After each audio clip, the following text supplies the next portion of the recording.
Hey there, this is Wednesday, June 23rd, 2021.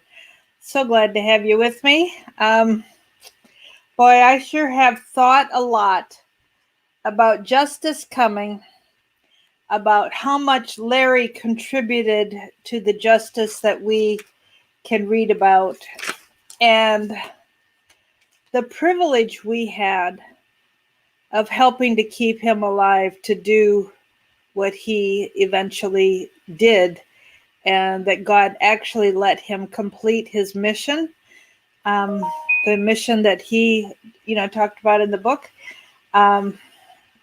Anyhow, for those of you who were here yesterday and saw what was happening in the chat, I haven't been to the post office yet today, but I will get there after this program. The workers are finishing up installing all the ductwork up in the attic.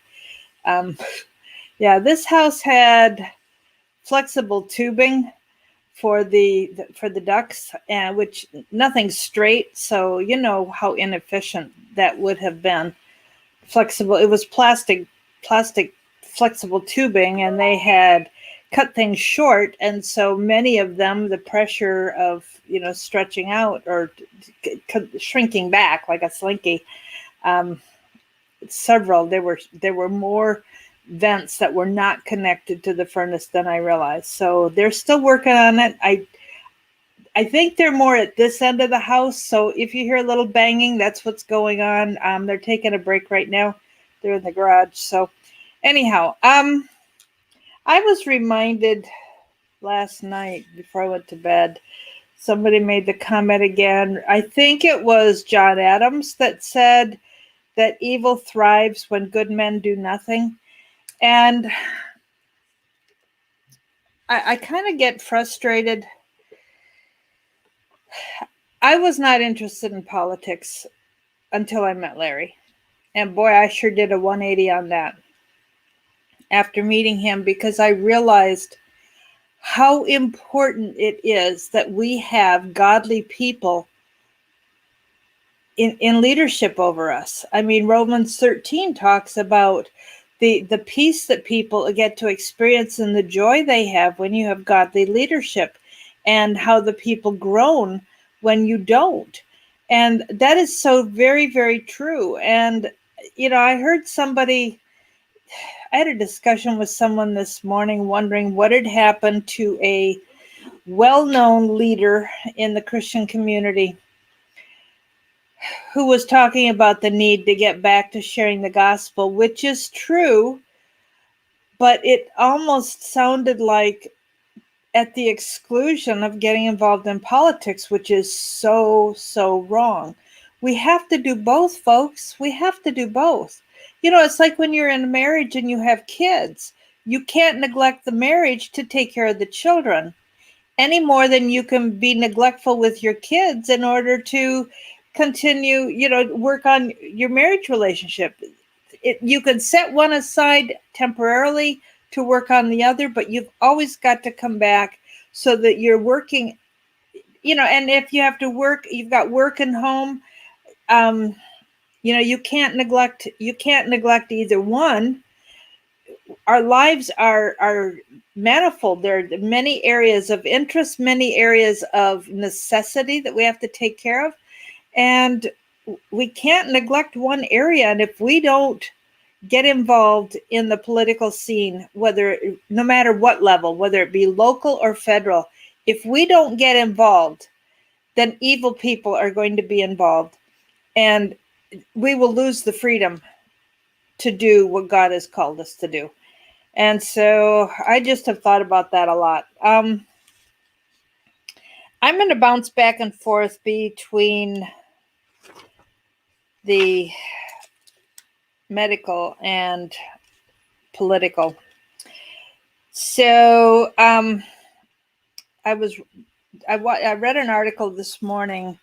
It was something that I think it was Sidney Powell had posted, that the Pfizer shot is linked to a blood disease called thrombotic thrombocytopenia purpura.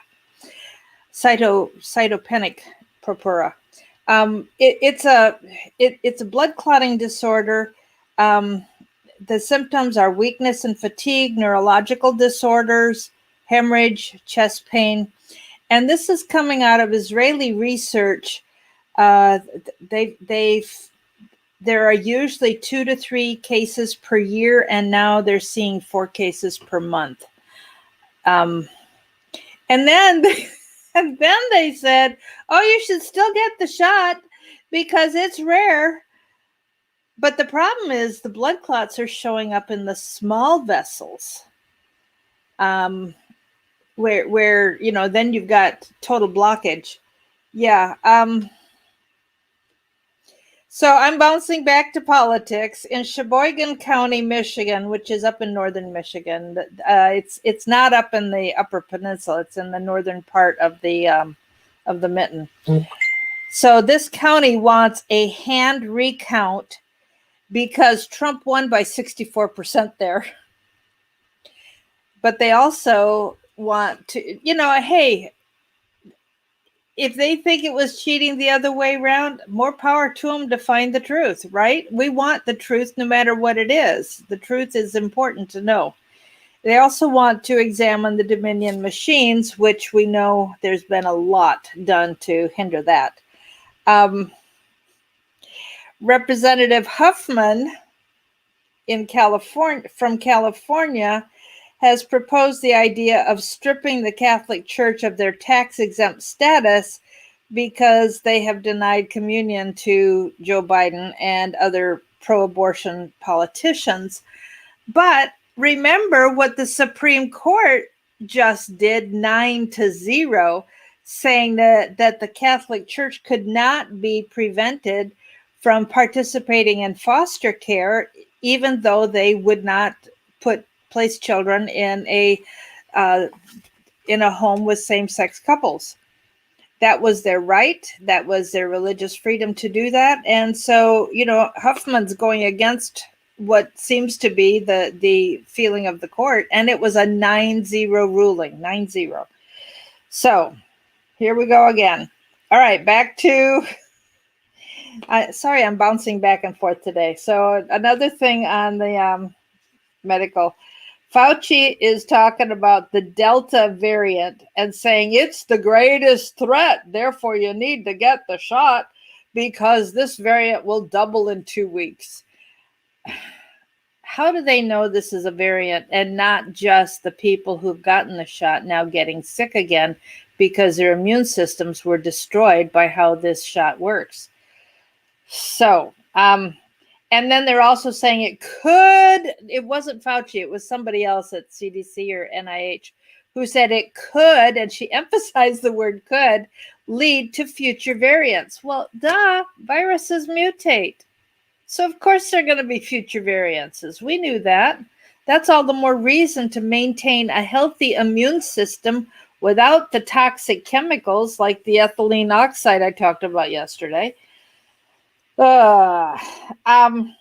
In the Senate, the GOP blocked Senate Bill number 1, which is anyhow, they claim it is providing voting rights to the people, but it actually takes away our voting rights and gives more power to the federal government, the central government, to control things. They needed 60 votes because the GOP was filibustering this bill. They were able to go ahead and take the vote, but they would need 60 votes. So of course they're trying to still pushing to get rid of the filibuster, and Schumer has promised to keep voting for this legislation and wanting to eliminate the filibuster. Now back again to health. Boy, I'll tell you, my notes are just, I take things as I find them and write them down. And what I should have done is gone 1, 2, 1, 2, 1, 2 all the way through here. The World Health Organization is now saying that children should not get the shot yet because they recover so quickly. So why give it to them? Well, if that's true, Why are children being forced into vaccines for measles and mumps and chicken pox? I mean, I had all those diseases. As a child growing up, I had all those things. I recovered, and I am not going to spread it to an adult who didn't get it. It's dangerous for a man to get it as an adult. And if you get the shot as a child, it wears off after so many years. And then you need boosters. Or if you're exposed, it can be very dangerous for a man to get measles, for example, or mumps. But my immune system learned to handle stuff, it's ridiculous. I just, this is personal bias. I admit I have a personal bias in this way, and I am not a medical doctor, and I got the shots for my kids, and when I see the things that I had to deal with because of it, it's like I believe they were injured, and I think that's the cause. And man, I have, because of how difficult life was, God allowed it. God did not block it. I was not given the ability to say, no, I'm not going to do this, because I knew I was in I had married into a family that were not conscientious objectors. So, yeah, children drown, but do they wear life preservers to prevent drowning? No, you don't wear them all the time. Even if you have a pool in the backyard, you don't keep your child in a life preserver. That's absolutely right, Pam. Yeah. So Indiana, there's a big lawsuit now against the governor of Indiana, because Indiana has announced that he's going to end the pandemic unemployment insurance payments that we're paying $300 a week. So there are a big group of residents who are suing the government and he's stopping it. Like, I think there's 29 Republican states that are stopping the unemployment because the workforce needs workers. And yet there are people that said they interviewed for a job at a restaurant, but then found out that they didn't get the job because the restaurant had decided not to reopen. So, they're claiming hardship. And of course, there's always an exception to every rule where, there are people who really desperately need the help. But when you've got jobs that they can't find people to fill the jobs. But the question is, at what level, if you're somebody making $100,000 a year and the only job you can find is at McDonald's, you can understand why people are frustrated. But on the other hand, $300 a week when you're used to making $100,000 a year is not going to, that's still going to be just a drop in the bucket. So, may God give these leaders wisdom. And I say leaders, I mean leaders at all levels, with what needs to happen. And we know that the being able to stay home and get money anyway, so life is complicated. Life is complicated. But this lawsuit is saying that in Indiana law says that they are required by law to procure all available federal insurance benefits for the citizens. And so that's what they're standing on. So they're going to have to rewrite that law in order to motivate people to get back to work, because communism is where people don't want to work and they want to just live off the government. Well, how at some point does that keep happening? Because sorry, you can hear a lot going on behind me here. At some point, you can take all the money from the rich and all the money from the rich and all the money from the rich. At some point, if you've taken it all, they've run out. And then what? And then what? So, do you guys know who Thomas Sowell is? I have not read his bio. They did have it posted, and I just didn't have time because other things were going on. But he made a comment today that or at least it was posted today, that I thought was really interesting. He's talking about the educational system. He says one of the painful signs of years of dumbed down education is how many people are unable to make a coherent argument. They can vent their emotions, they can question other people's motives, they can make bold assertions and repeat slogans. They can do anything except reason. And, I thank God for my youngest one that I homeschooled. We actually had critical thinking skills workbooks that we went through to train her how to think. Yeah, I had a couple kids that were kind of like my mom in a very simplistic way of thinking. And I learned an awful lot going through that critical thinking skills booklet. We went through several. I think I had 4 or 5 of them. Very different. It got more and more difficult. It's kind of like a Sudoku puzzle. You've got various difficulty levels, and your brain is trained in processing things. And then we also studied logic when she was in high school. And yeah, I don't remember all the terms, like what a red herring is and things like that. And yet in the process of discussing it, we were learning. We were learning. And somebody is not taught spelling or handwriting. I know they took cursive out, but that's ridiculous, because then how are you going to learn the old historical documents? So DeSantis has signed a bill saying that there's a law now in Florida that requires students to learn the evils of communism and totalitarian ideologies. And it was interesting because one of the comments on that was, "Oh, good, they're going to learn history again." Which, exactly. When all it is social studies, then it's just more touchy-feely than it is, facts. And we need to learn facts, not just math facts, but historical facts and so on.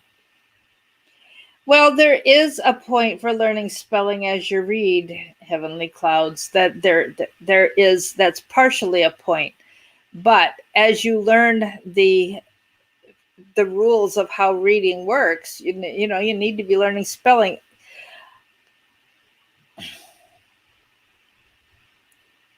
My ex-husband couldn't spell. He just couldn't. And I had one daughter who actually ended up being graduate student of the year at the university she went to, and she struggled with spelling. And I'm very thankful for spell check, and yet I find there are times when spell check misspells words that I know are correct. And so, it's a little hard when your computer does it wrong, right? So back to the CDC. Over the last, in total, everyone who has gotten shots for one thing or another, altogether, there are 16,000 safety reports and 25 deaths reported yearly. But this year alone, with this new shot, there are already, and of course they just started giving it in January, right? There are already 300,000 safety reports instead of 16, 6,000 deaths versus 25, 20,000 hospitalizations, and actually the 6,000 deaths they said it's over that, and the 20,000 is over 20,000 hospitalized. And the World Health Organization's special envoy says the variants will keep coming and you won't have any protection from it, and so you have to keep getting a booster. Well, I was shocked at how sick I got. I don't know why it happened. I know a year in 2019, flu season here in Arkansas was really, really bad. And it wasn't in Maryland. And I couldn't understand how I rarely went anywhere. And I always used my elbow to open doors. If I pumped gas, I was using gloves, which I immediately threw away. I always kept my hands away from my face, and washed my hands as soon as I walked in the door. So the only place I could have gotten it was from somebody picking up something I bought at the grocery store and they put it back. And so germs would be on it. Or yes, I don't know if it's on the CDC website. It was somebody I heard an interview with this morning. Or the mailbox. Those were the only two places that I could think of that, I could have picked it up. But, I thank God that I got over it. And I thank God for the people who were part of our group who were calling and, realized that I was near the end and called 911 for me. Georgia. Oh my goodness. What's going on in Georgia?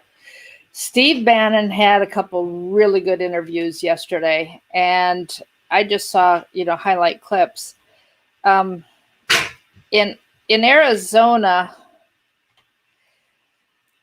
there's concern right now about the legislation shutting down because it's the end of the year and going on leave. What will that do with the audit? Because they need to be there to approve. And somebody said, there are people saying that they're going to be gone and, that'll shut everything down. And I think there are probably Democrats who are saying, yeah, let's get out of here, right? I'm putting words in their mouths. But can't they be called back? So it's interesting what's happening in Georgia. I listened to an interview with someone who said Georgia and Pennsylvania are really strategic at this point because of the number of ballots that are missing or tainted, or how many chain of custody information is missing. And sounds like they're drilling just on the other side of the wall here. It's interesting what Raffensperger, the Secretary of State, has done in Georgia, because they've gotten all these affidavits. There's a lady named Susan who signed an affidavit for all the illegal handling of ballots that she witnessed as she was working on ballots. She was forced to count ballots that she thought were put in illegally. And so the court ordered that that box was to stay sealed and could not be opened unless they were going to do an audit. And apparently Raffensperger ordered it to be opened because they wanted to know what ballots she was talking about in her affidavit. And then they brought her into the office, and she says that they intimidated her to recant her affidavit. And she said, I can't recant, because if I recant, that's perjury. That means I lied. She said, I can't recant. And so the Georgia Bureau of Investigation is now investigating her. So good old FBI at the local levels doing their dirty work and continuing to do things. So, Heavenly Cloud, that's awesome. Okay, so I'm going to take a break from, remember I said that I really have been curious for decades on where are the scriptures besides Exodus 20 that talk about the commands, what we're to do, what we're not to do. And so I've made this quite an extensive list as I'm reading through of places where it says do this, do that. Well, I figured we've done that for so many days. I would take a little bit of a break and let's just focus on something a little more positive today. So I'm going to read through Psalm 71. Oh, by the way, guys, FEMA's hiring. That just, with a paycheck of $2,800, okie doke. That just popped up on advertising on Bible Gateway. Okay, Psalm 71. I've got the King James here, but I paraphrase it as I'm going through. So, O Lord, in you I put my trust. Don't let me ever be put to confusion. Keep me from being confused. Man, that's a little tough nowadays with all the confusing stories we hear. Deliver me in your righteousness and cause me to escape. Incline your ear to me and save me. And you know what I didn't do was look at King James. The Bible Gateway doesn't give any background information to say, it's not saying here who wrote it or what the circumstances were. So I'm going to quickly open my Bible to Psalm 71. It doesn't, well, Psalm 70 is a petition written by David. So I think most of these Psalms in this part of the book were written by David. So, be my strong habitation where I may continually resort. In other words, be a strong dwelling place and a place of safety. You have given the command to save me because you're my rock and my fortress. Deliver me, O God, out of the hand of the wicked and out of the hand of the unrighteous and cruel man. And boy, I tell you, when I think of the 25, 35, 40 attempts on Larry's life in 2018 and how the Lord delivered him out of the hand of the wicked and cruel men. Even the 6 foot, 300-pound Haitian that came barging in his door one day, and that guy had killed 300 nuns and children and put their heads on stakes there in Peru. So this guy had quite a reputation, and he was coming to collect the bounty that was on Larry's head, it would seem. So you, O Lord, are my hope. You are my trust. I have trusted in you even since my youth. Even from the womb. You took me out of my mother's womb, and so my praise will continually be of you. I will continually praise you. I am as a wonder unto many. So people don't really understand who he is. Here he is, the youngest in the family, the runt, little guy, aggressive being little. I find a lot of little men tend have a bent towards aggression. They aren't all. I know one who was extremely gentle that I went to college with, but a lot of misunderstanding when somebody's a little different, But boy, the strength he developed as a shepherd.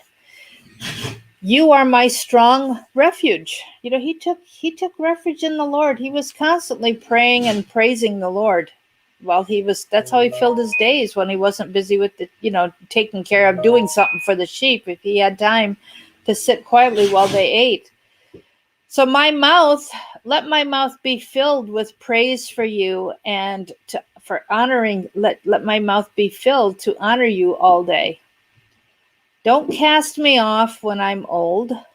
Don't forsake me when my strength has failed. For my enemies speak against me, and they lay wait for my soul.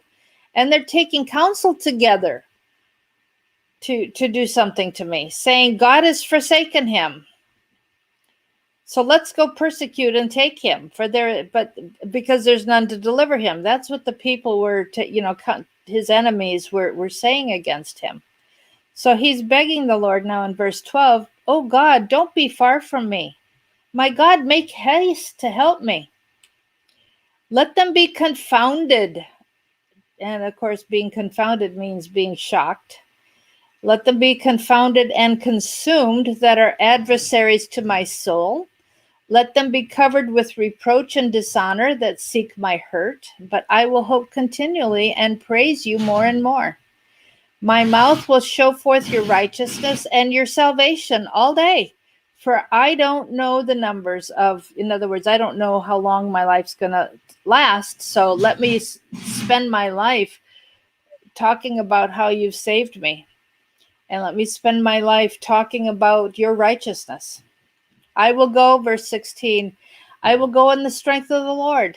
I will make mention of your righteousness, only yours. Oh God, you've taught me from my youth, and I have spent my days declaring your wondrous works. Now, when I'm old and gray-headed, O God, please don't forsake me until I have shown your strength to this new generation and your power to everyone who is coming after me. Your righteousness also, O God, is very high. You've done great things. O God, who's like you? You have shown me great and big troubles, but you'll quicken me again. You're going to make me feel alive again and bring me up again from the depths of the earth. In other words, when I die, I know I'm going to be resurrected. You will increase, and that doesn't mean resurrected back to life right now, but he knows that he's eventually, going to be in God's presence after he dies. You will increase my greatness and comfort me on every side. I will also praise you with the psaltery, which was an instrument, stringed instrument. Even I will praise you even with your truth, oh my God. So what he does is he sings scripture to the Lord. He would sing, for example, passages out of Deuteronomy that were set to music. Unto you I will sing with the harp.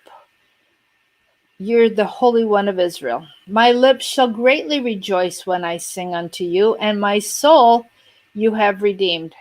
My tongue shall talk of your righteousness all day long, for they are confounded, they are brought to shame that seek my hurt. When I look at, hang on, I'm going to just check what I missed here.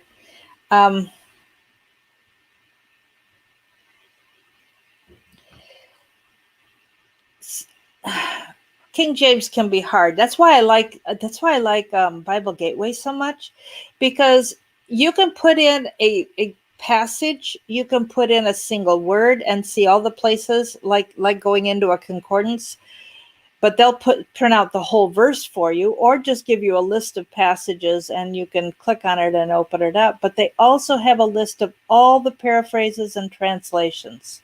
So the Amplified Bible will take a phrase and then say it in 3 or 4 different ways, and then take another phrase and say it in 3 or 4 different ways.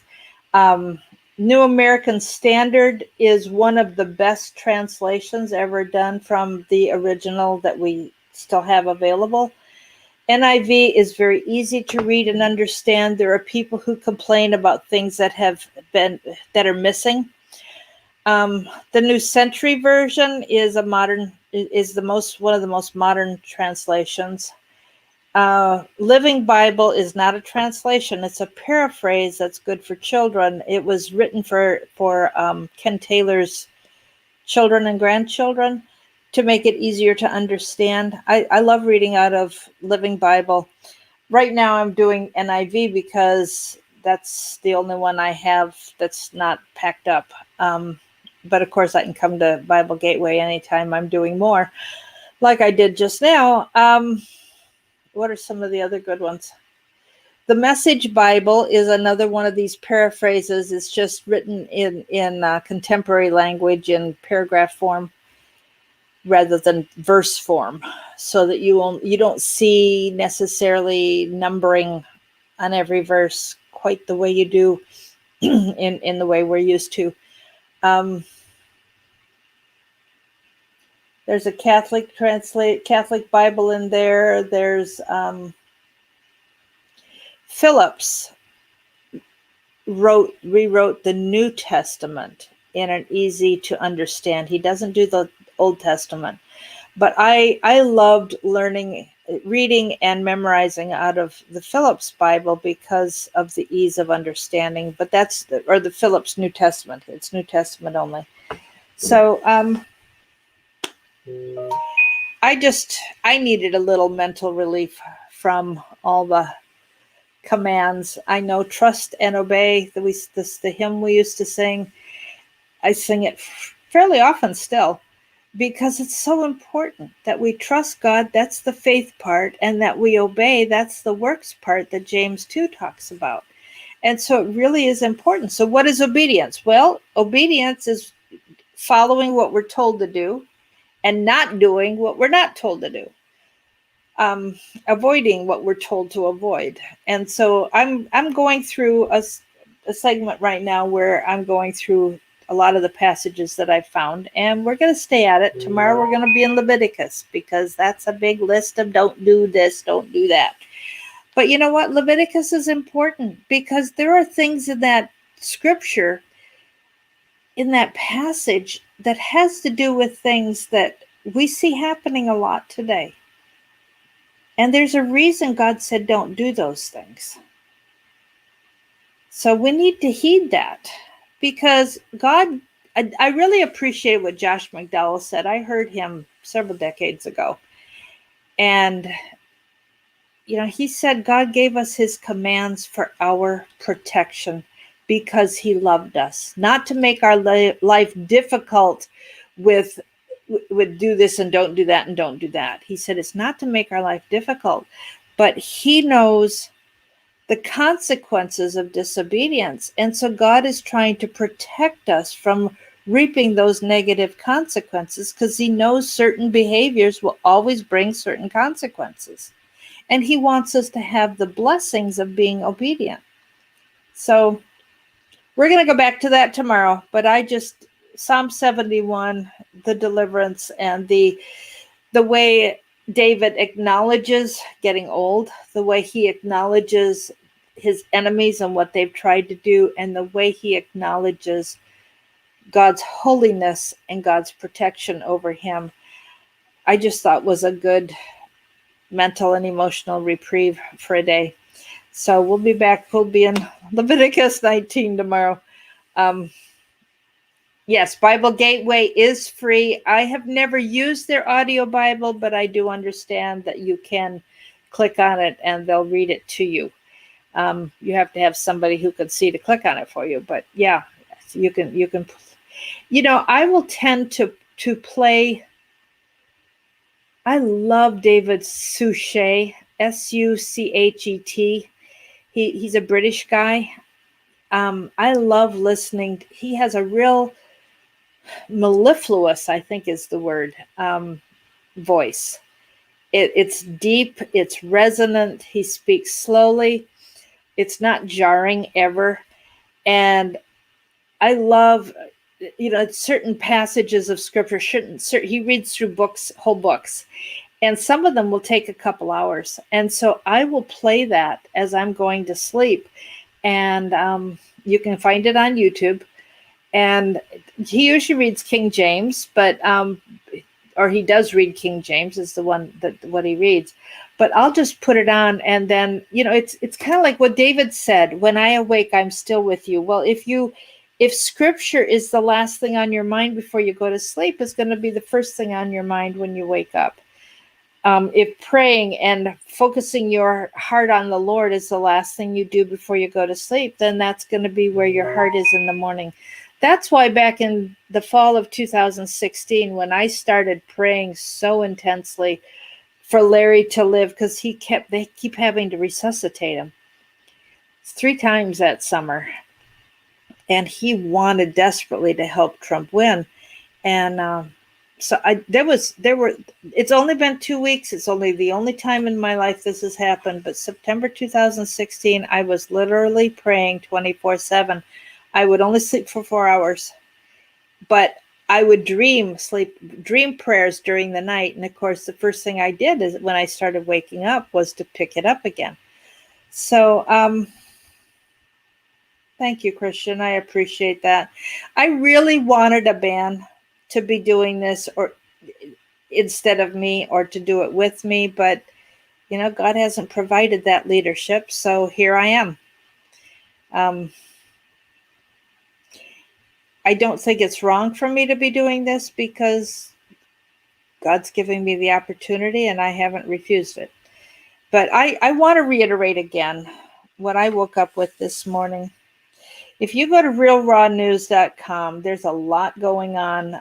They're talking about Bill Clinton right now.